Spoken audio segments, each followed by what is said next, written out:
Yeah, on record, Tshidi. On record, Tshidi.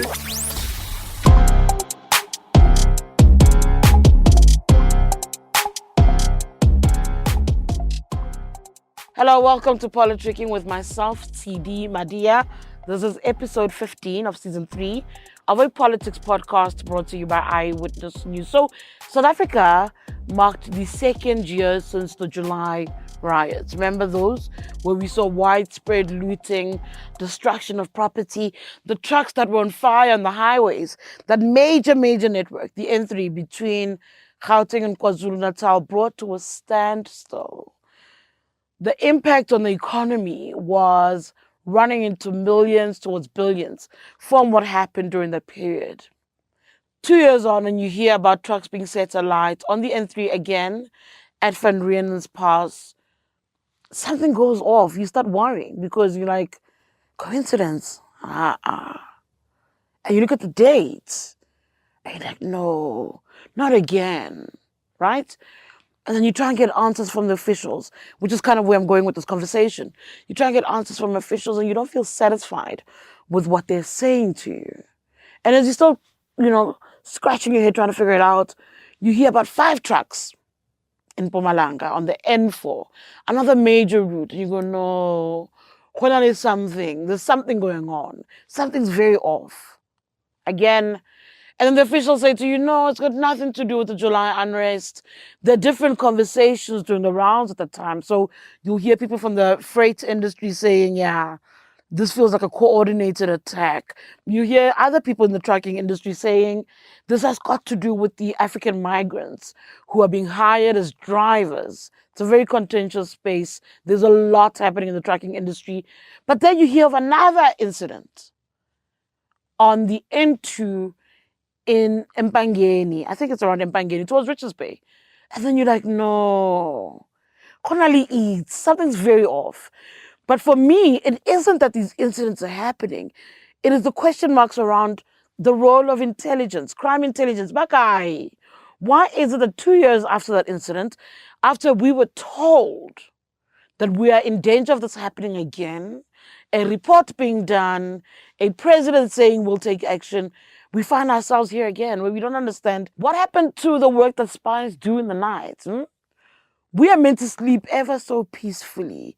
And the real threats should never be detected because we must have an intelligence service that works so well that it thwarts anything that is a threat to national security. And we don't have that still. That the president is waiting for an intelligence report after the fact. That we remain so reactionary, that we don't have 24-hour surveillance on that one major route that we all recognize carries this country's economy is wild to me. But that's our picture. The police are still trying to figure it out like us. They too are scratching their heads like it's wild, right? 2 years on. So that's been like the thing that's been in my head these past few days is, how is it that they too don't know that they are now still trying to piece together the puzzle and go chase after people like uralang? So I don't know. It's exhausting, I suppose, but something needs to give. And I'm sure we'll have a lot of these conversations about things needing to change and needing to give or retaining a status quo as we march and we plod along towards the elections. I think one of the areas that many look at with a lot of interest has got to be the city of Tshwane. It's the country's capital city, and it too has pretty much tripped from one scandal to the other, one issue to the next. So it's got a new mayor now. It's had as much instability as the others. I think in the previous local government administration, definitely more than this one. But it's got hangovers of things that have gone sideways. And that's the conversation we're having this week with new mayor. He's still new. He's just over 100 days in office. With Mayor Ciller Brink. Take a listen. So this week we're in the capital city of the country. We're in Pretoria. We're speaking to the mayor of the capital. We're going to catch up with him. He's been in office for well over 100 days. I've been a little bit surprised. So we'll catch up with Cilliers Brink to find out what has it been like running the capital? Because from afar, it looks like a hot mess. I remember covering Tshwane for a period where Every other day there'll be a motion of no confidence. Then there were court battles. Then was fighting with the province of Gauteng. So there was a lot happening. Then he comes in and it almost feels like the picture's shifting, minus the fact that there was a cholera outbreak that happened. And that, by definition, according to the former president, Thabo Mbeki, was a sign, a symbol of the deterioration of governance in the country. So we speak to Cilliers Brink, find out what his take is. Cilliers, thank you so much for joining me. I remember you from the 2016 period, the past local government administration. You then left, went to national government. Well, not national government, you went to parliament. And then you made a comeback. What's it been like for you? I mean, you've marked now 100 days. What's it been like being back in Tshwane? So in essence, if I could describe it, it's like drinking from a fire hydrant. In the sense of being overwhelming in certain aspects. I think I'm very happy that I served for that period of 2016 to 2019. It was a very high stress period. That was my, call it, orientation in government. Many stress points and the chaos of taking over from that administration and trying to make the coalition work. We didn't have a majority back then in council, so every council meeting was hectic. I think I learned a few lessons there, but Tshwane does have significant challenges: the finances, the administration, the political instability. So it's not a walk in the park to be the mayor of this city. And in fact, many people said to me, "Do you want career death? Go to Tshwane." Here you are still standing, just about 100 days. We don't know exactly. 100 days of politics. So many and few in the same sense. But I do get the sense that there are a few positive things, including a very good city manager. You might recall that we were during the period of Moketsi Mosola. I was with the previous city manager. That wasn't a great relationship. We now have somebody who doesn't get involved in politics, doesn't attack politicians in public, has a good track record with governance, and is our best chance, I believe, to put a real strong apolitical governance team at the top of the municipality and to help us with financial institutional recovery.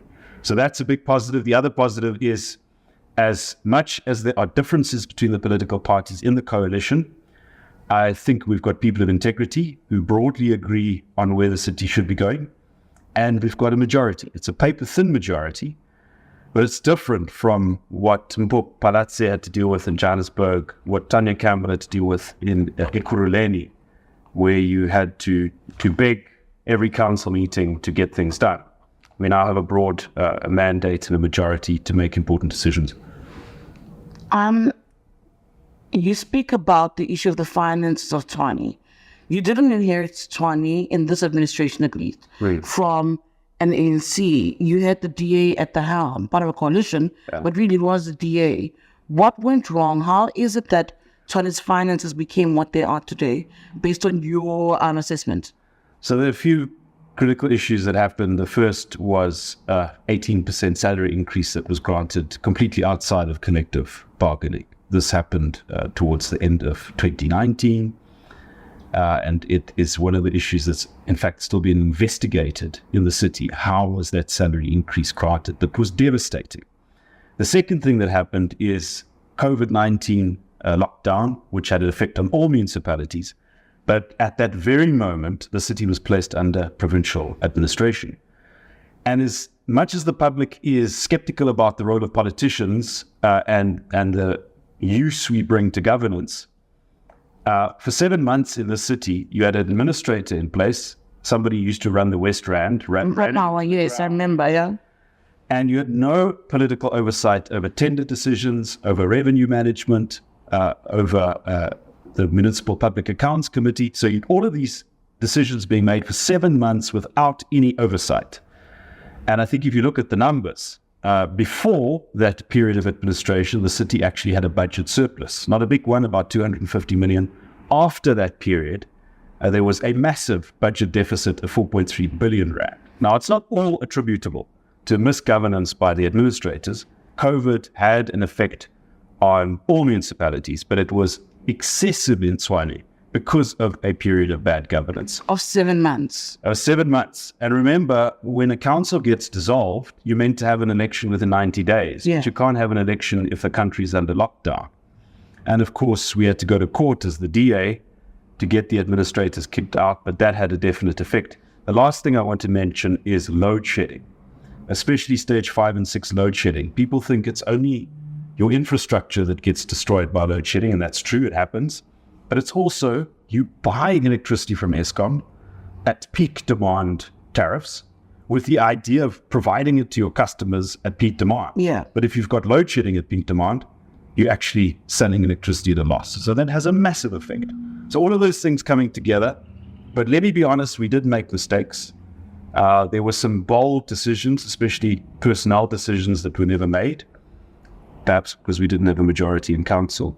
But we did make mistakes, and we are having to rebuild some of the internal systems and controls in the city. You, I imagine, are continuously in talks with Eskom. Let's look at the situation of electricity. Just let them. There was a back and forth around switching off from people who owe money. I think it was a campaign that was run by the city, and then in turn, Eskom says, you actually, you also owe money. What's happened with that money, the debt to Eskom? Has that moved in any way? You said you are meeting with them, I imagine, because of the issue where you're buying electricity and you're working at a loss. But with regards to how much you owe Eskom, has that been settled? What's the solution? Where is that standing? There is still a debt to Eskom, and we are having continuous engagements with them to say, guys, we know we owe you money. We are serious about fixing our own ability to collect from our users. And there was a campaign called Tshwane Madia, which focused on some of the major debtors to the city of Tshwane, including government institutions that were owing. It was a popular campaign, I remember that. It was very popular, very effective. Unfortunately, you can't just have that as a campaign. You must have that as a standard operating procedure. That's the stuff you're meant to be doing every month. Anyway, yeah. Unfortunately, we've realized that things only get done in this city if there's a campaign around it. And now that's not a good thing. That is the sign of a dysfunctional institution. So me and Peter Sutton and Themba Forsi, my MFCs for Finance and Utility Services, are really digging in, and we're doing weekly meetings about revenue collection. We're putting pressure on the city manager to say, if we can't collect what is owed to us, we won't be able to pay Eskom and Rand Water. So any progress? So we're seeing slow progress, but there's also internal resistance. Because if you think of revenue collection, there is a big pool of people, let's call it consumers, households, individuals, that use your services. There's a smaller pool whose services are metered. There's an even smaller pool whose metered usage is billed. And there's an even smaller pool whose services are cut off if they don't pay. Now, unless we rebuild our ability to meter what is consumed, to bill effectively, to cut off those who don't pay, we won't be able to pay Eskom. So that is very, very difficult work going on the inside. But as for Eskom, we've told them we are fully committed to meet our debt. We want to catch up, but there are internal things that we have to do before we're in a position. And we've also said to them, let's be realistic. Load shedding has a devastating effect on our infrastructure, on our financing model. More and more people are going off the grid. That also affects, and those are the best paying consumers that are now putting solar panels on their roof. So a part of this is also to become less dependent on Eskom, but very specific. I want to move away from electricity, but before I do, the pylons that were cut. Yes. Has there been an update about the people behind it? Have police said anything with that investigation? So we've lodged a criminal case. I've written several letters to say, what's the progress? Where are we? But there doesn't seem to be any information on the criminal aspect. Yet one can actually call that sabotage, economic sabotage. Yeah. So there's been no movement or something like that. And, I'm very careful with the word sabotage. I'll use But the very next day, so I think it was a Sunday that it was Easter, it was a Sunday that the pylons were cut, 3 were cut, that brought down 6. The very next day, 2 Eskom pylons in the north of the city were cut as well, sabotaged, whatever. And that is just too much of a coincidence for it not to be called. But there's very little movement. What you did have, I think, the electricity minister coming by. The electricity minister was here. We did get very good help from Eskom. They brought their people, their expertise. They really assisted us. The pylons are back up. We've now built pylons that can't be interfered with as easily.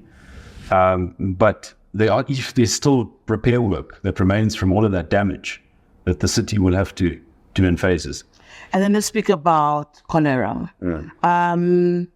That outbreak in Hammans kraal, it comes as a surprise to some, but when you talk about water issues in Hammans kraal, I think about years ago, before you even came into government. Hammans kraal water was an issue on the ANC's plate that wasn't being resolved. Hammans kraal was an issue that was used as a ticket by Cilliers Brink when he wanted to become mayor. And the fact that it remained a problem in 2023 was bewildering to me. What is your sense of what went wrong there? But before I even ask you about that, what's the update? We had, I think, over 20 people who died. I know there's money being moved towards dealing with the treatment plants in that area. What else has happened?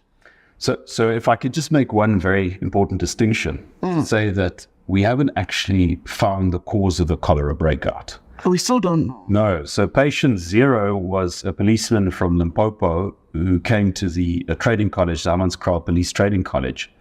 But we can't effectively say it's because of this cause or that cause. The water in the timber supply area, which I'll speak to in a moment, has been tested extensively, and we just can't detect cholera in that supply system. But the whole cholera outbreak, I think, has emphasized again this 2-decade-long problem of folks don't have proper water. And if we're honest about it, even if you can't detect cholera in the water, if people don't trust the water in their taps, it creates the conditions for waterborne diseases to flourish, because then you're not going to wash your hands, or you're going to be skeptical about the hygiene tips that are given. So I think the outbreak emphasized that problem, and I've been open and said successive administrations in Tshwane have failed. It's not just ANC, it's not just the coalition. Successive administrations have failed, successive spheres of government have failed.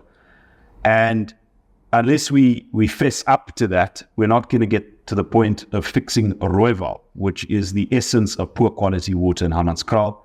That facility needs to be upgraded. We don't have the money by ourselves to do it in 1 financial year or even 3 financial years. But what we've done now is a partnership with the Minister of Water to say, well, from the city side, we'll give 450 million rand.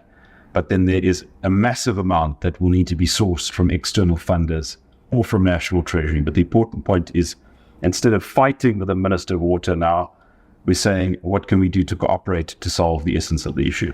So there is a plan in place. Yes. Government at national level is more than happy to come on board. Are there timelines? I mean, you say 3 years you will not be able to fix it. What are the timelines? So 3 years we won't be able to fix it with our own money. Your own money. Yeah. But we can certainly finish the first phase, which wasn't done under this tender that was irregularly awarded and then failed. So about 60% of the work was done. We can finish that phase, and we can start some significant work on the other phases with our own money. But we won't be able to do the full upgrade without external funding. And this is where National Treasury's help becomes essential, and where it's better for us to be cooperating with Water Affairs instead of litigating. There is a timeline. That timeline includes, for example, and this is a commitment Water Affairs has made, upgrading what they call the clip drift, same as the brandy. And I saw the brandy out. So that's how I just remember it. The clip drift, they want to build what they call a package plant there. It's an entity of water and sanitation. And within 6 months, we want to be able to source water from there for the timber supply area. So you cut off timber while you're fixing it, and you source water from Mahali's water, I think from the clip drift plant. That is a commitment Water Affairs has made, but there are further phases, so phase 1, phase 2, but we want to be finished with a full upgrade within 3 financial years. That is going to depend on that external funding. Okay. What else needs immediate attention? I know that they're usually around, which is why I take my phone. I was trying to remember, is it Mamelodi that's got flood lines? That's an issue.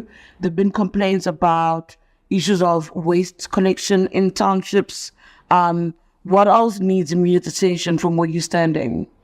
So if we could summarize the essence of our problem in Tshwane, it's getting control over the finances of the city, because in one or other way, the finances is the crucial area. The answer to all That's the problem. Yeah. But it's not just about collecting more money. It's also about getting value for the money that we spend.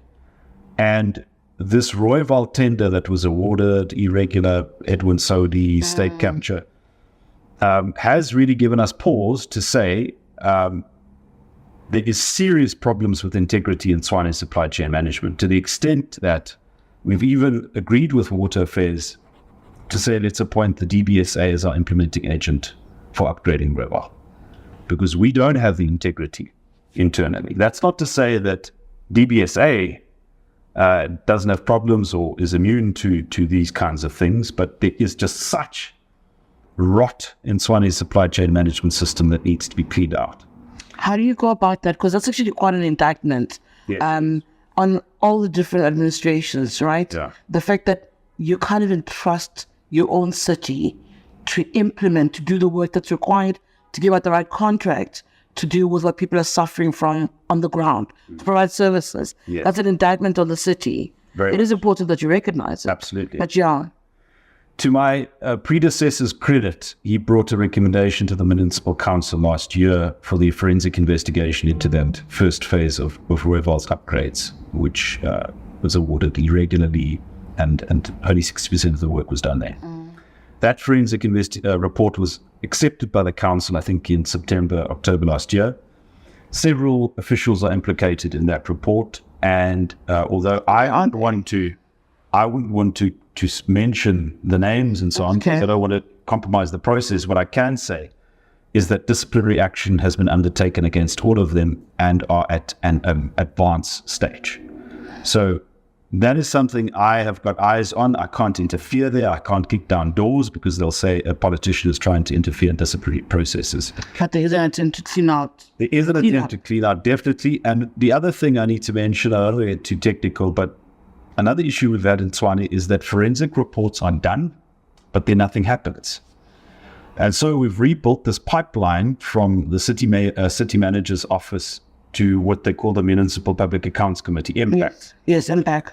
And in last week's council meeting, we dealt with 10 billion of the 18 billion accumulated unauthorized, irregular, fruitless and wasteful expenditure by getting those forensic reports to the municipal council. So rebuilding that pipeline, there will be massive resistance. There will be massive resistance because there are people doing well, even as the city is doing badly. But we're committed to fighting that and fighting the economies, as the city manager calls it. That's a very interesting development. That's very interesting. We'll be definitely keeping an eye on that. Talk to me about how you are managing coalitions. You said earlier on, not even just the coalitions, the opposition parties in council. Earlier on, you spoke about how you are managing each other and how you feel like I think people have the same interests in seeing the city do well. You and I reflected on the fact that that wasn't the case in the previous administration. You had so many collapsed sittings. How are you navigating it? When I think about you at the moment, I almost, funny enough, think about Raymond Mashaba at some point, and how he was able to go to the different parties, to the EFF, and be able to pass particular issues in council because he had this relationship with a party meant to be seen as an opponent, even at the ANC to some degree. How are you navigating that? So I think the good thing is that we do have a majority. It's paper thin as the coalition. In the last time around, 2016 to 2021, it was a minority government. So there, literally, you can't move on anything unless you get either the EFF or the ANC to vote for your budget or your appointment for municipal manager or disciplinary means. So it was more of a hostage situation than a coalition government, quite frankly. Now there's a majority. It's a paper-thin majority. I would say my approach would be to give all of the parties in the coalition the opportunity to participate in governance, to claim their successes. To give you an example, actually SA felt very strongly about Mamelodi flood victims. And part of our budget engagements was to say, have we budgeted to provide for alternative accommodation for folks now living in Dalmapius Community Hall? So that was a that's just one example. And so many other parties in the coalition. And the point is, you've got to give them their seat at the decision-making table, and you've got to cultivate relationships. That's important. But beyond that, I've also said in the municipal council, we must reach out to the opposition.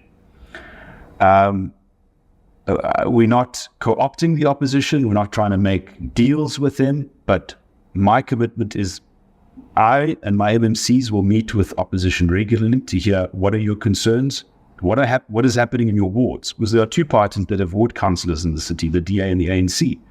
And if we're not talking to each other at all, we might be missing something. So there are good engagements there.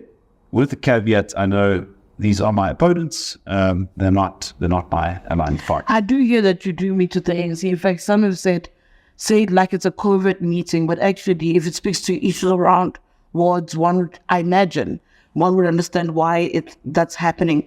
How do you navigate, not from the political space, how do you then navigate when something that happens in Joburg, for instance, when Action SA wanted the DA to back a particular candidate, and the DA wasn't willing to hear out pretty much, Patriotic Alliance, the DA wasn't willing to. Then Action SA turns around and said, but we supported you in Tshwane. Do you worry about the impact of the decisions being made by National in a different city and the possible consequences for yours?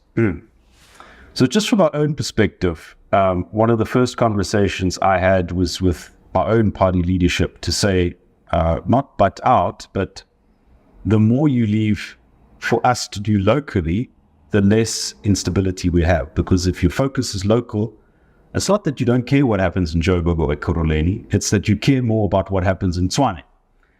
And there's been support from my party. I've never had a call from John or Helen or anybody saying, what are you doing? The understanding is we do the majority of things here, and it's only in case of a local dispute that we go to Corne and Michael and Helen and Thomas and whoever to help sort it out. So I think that helps, but coalitions are inherently unstable, uncertain. Anything could still happen in a far off and obscure place, which triggers somebody.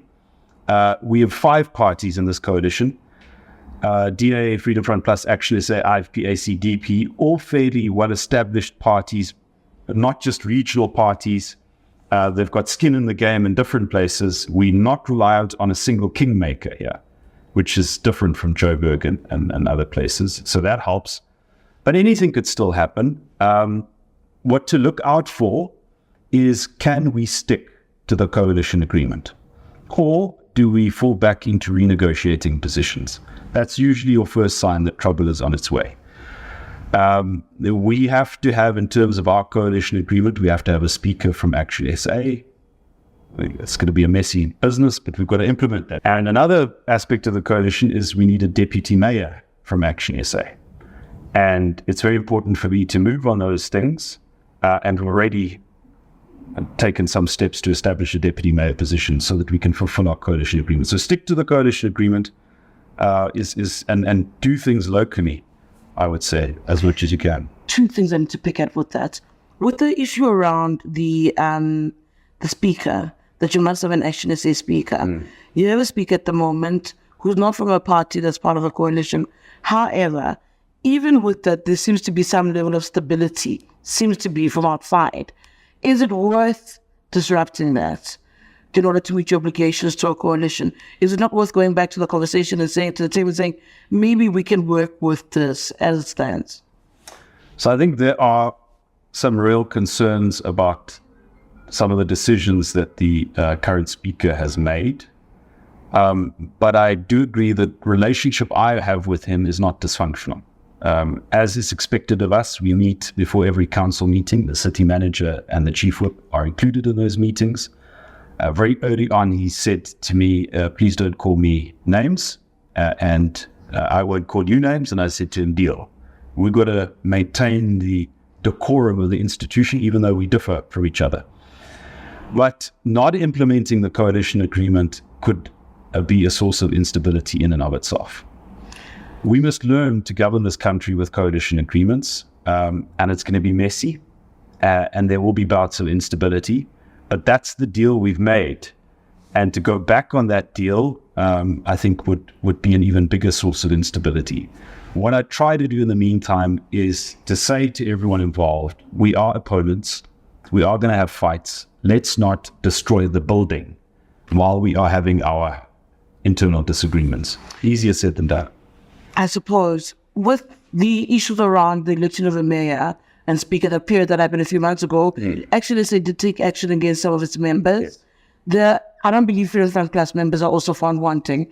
The assumption has always been that some who probably, I think the language that was being used is betrayed, but who pretty much flipped in that voting. It was believed that some belonged to the DA. Were the people found wanting? Were the consequences taken against those councillors? So we did not detect on our side anyone who was overtly, voting for the other side. These things are very difficult, but we couldn't detect in our ranks that anybody. And post the disciplinary action that was taken by Action SA, we did in fact get a full vote. So what exactly happened in between when we lost the vote and we won the vote? We had polygraph tests, we had internal ranking with disciplinary steps, but the end of that was to go back to our voters and say we actually delivered what we promised. So is that how you're going to then manage your councillors? Is because in essence you need to use that, no. Yeah, that's that, because now the next time you vote, and it might be the issue of a speaker, you then need to take extraordinary action and be found wanted and judged by us, the public, for measures. A polygraph test is something that we will judge you on.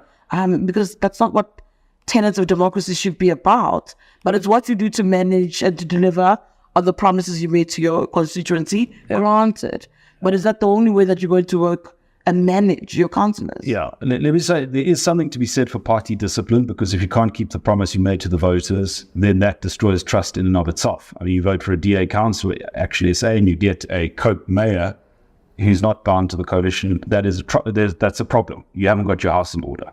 So I think there is something to be said for internal discipline, but you can't do that for everything. And you can't do that month after month after month. If after all of those steps you take, you still have a fractured coalition that can't get votes through council, then you don't pass the test, and there's something bigger wrong with your coalition setup. I think we're doing relatively okay up until now. It's not with a heavy hand or polygraph tests that we achieve that. It's by having proper internal debates, reaching out to the opposition, discussing issues of mutual concern. But all of that can still change. I'm under no illusion this is still, despite all the problems, a bit of a honeymoon phase for my mayoralty. What do you see coming around the corner? I mean, it is early days, you keep saying, and instability could happen overnight in politics. What are your expectations? Where are the red flags from where you're standing? So my red flags aren't in fact related to coalition and internal politics, but the state of the city. We have to increase revenue collection. We have to ensure effectiveness and accountability on the inside and start improving on our arrear debt. If we don't get the finances in control, then we won't be able to meet any other ambition that we've set out. So what's keeping me up at night are the finances of the city of Tshwane. And that's why our main focus is what are the changes we can make on the inside to improve revenue collection, but also to give people a sense of, if I do pay my municipal bill, I'm actually getting value for the money. I want to move away from the city for 2 seconds. You are a DA leader who's had a national profile because you've served in the National Assembly. What is it that people don't understand about John Steenhuisen? You're going to elections. He was said to not be popular enough in the lead up to the local government elections. I'd make an argument that I don't think he'd be as popular with the elections that we're going to now in 2024. What is it that you think we don't understand about John? Well, I think it's not about John. It's about the nature of our politics. We are coming to an end of, 26 years of one-party dominance. There isn't another dominant party on the horizon. The ANC is not going to be replaced by a dominant party. We are going to have coalitions as a mechanism to govern this country. And to be the leader of the opposition, ask Tony Leon, ask Mmusi Maimane, ask Helen Zille, is a tough job. It's not like in Britain or the United States where you are the leader waiting in the wings just to take over everything. We literally have to overcome a one-party system and replace it with something we've never had before, and that is coalition government. And holding your own party together, making sure that your offer to the voters is unique, making sure you're not ANC light or some watered down version of somebody else, those are difficult things. And we don't yet have a clear idea of what the presidency would look like, for example. Because if it's a coalition, will it still be a strong president, a strong executive with all those powers that Ramaphosa has? I doubt it. I think our entire landscape is going to look different. And John is now making the decisions and taking the steps that will reshape our politics. People struggle to see that. People struggle to see the shared interests that we have. But it's not an easy job for anyone. Ask all of the predecessors. And then the picture for Gauteng. And I think there was confusion about whether you'd maybe step up and avail yourself versus a Sonny there. But look at your facial expression. Don't you think I've got enough level? I said there's confusion. So no, you... Let me rule that out conclusively. I will not do that. The party has got our own processes and so on, but I'm not available for Premier Candidate. I think we are going to have a coalition in the province. And much of the work that we're doing here is modeling that coalition government. So hopefully, in Gauteng, when we govern the province in the coalition, we'll learn from some of the mistakes we've made in Tshwane and other places and apply that. But I don't think we're going to have another majority government, ANC government in Gauteng. Who's the best leader here to be the candidate, the Premier Candidate, that goes to negotiate that relationship on behalf of the DA? Is it Sonny? Is it Mpho? Who is it? Is it Kume? You're pressing me now. You're just asking you for a name? So one of the things I've said to my own caucus is that I don't want to become dragged into the factionalism. I don't want to root for one particular candidate because, as you might know, in the past, we also have been affected by factionalism in Tshwane. But if you have to press me, I think Solly would be an excellent premier. Also because all of the lessons that we've learned from coalitions and dysfunctional institutions, I think that is a massive advantage. From here in Tshwane. Right. Unless Sonny actually managed that well, because in the end, he puts it about learning from mistakes. That remains to be seen whether or not somebody's learned from mistakes. But fair enough. That's fair. What happens on a government level where you must deal with different political parties? I'm thinking about the EFF. When John then goes out in public and names it enemy number one, but you must still navigate his councillors, still try and find a way to work with them.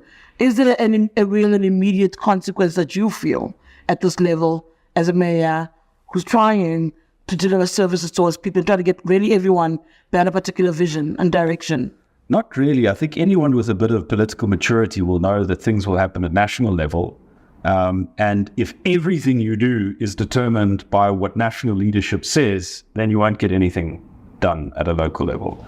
I don't have much I must be honest, I don't have much relationship with the EFF. They're not very kind to me. Not that I need kindness. It's just it's a difficult conversation to have. But of course, my obligation is to speak to everybody.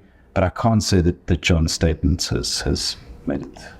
And pitched it anyway. That's interesting because they actually say nice things about you to me. But anyway, that's about it. Thank you so much. Yeah. That's Cilliers Brink, Mayor of Tshwane. That's it from us. A special thank you to Lerato Herfler, Duduzile Masuku, and Tidiso Twala. For Eyewitness News, my name is Tshidi Madia.